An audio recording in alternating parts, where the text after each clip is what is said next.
Située sur la commune de Bels, dans le Morbihan, cette villa de 400 mètres carrés pourrait ressembler à n'importe quelle autre maison bretonne.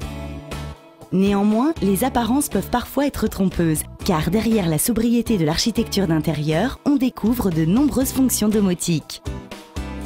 Qu'il s'agisse de l'éclairage, des volets roulants, de la climatisation, du chauffage ou du multimédia, tout a été conçu autour de deux idées, confort et économie d'énergie.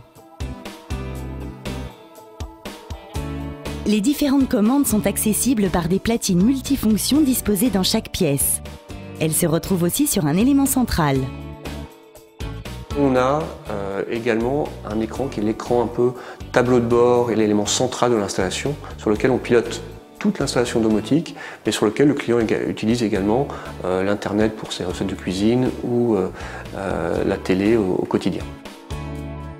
On a installé une baie de brassage avec une quarantaine de prises RJ45 qui distribuent dans toute la maison internet, téléphone et télévision.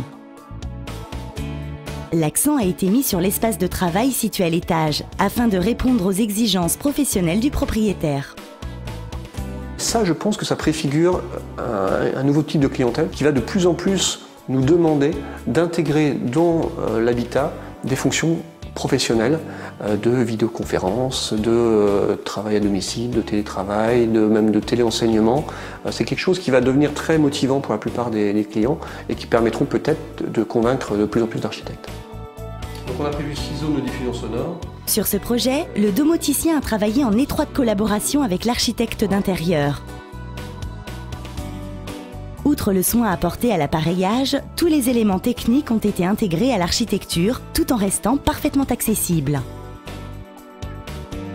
C'était vraiment une collaboration donc, avec le domoticien où on a, après bien évidemment avoir été informé de toutes les cotes, créé des éléments qui cachaient, qui intégraient parfaitement écran tactile, unité, sur des panotages situés donc, dans la cuisine et dans la partie centrale qui commande toute la domotique de la maison.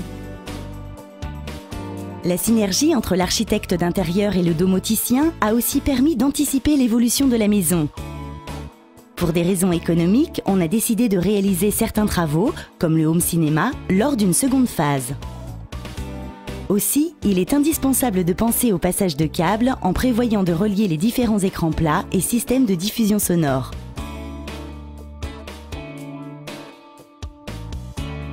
Cette réalisation nous prouve que la domotique apporte aujourd'hui des solutions techniques en matière de confort et d'économie d'énergie, tout en sachant respecter l'architecture intérieure à tel point qu'elle se ferait presque oublier.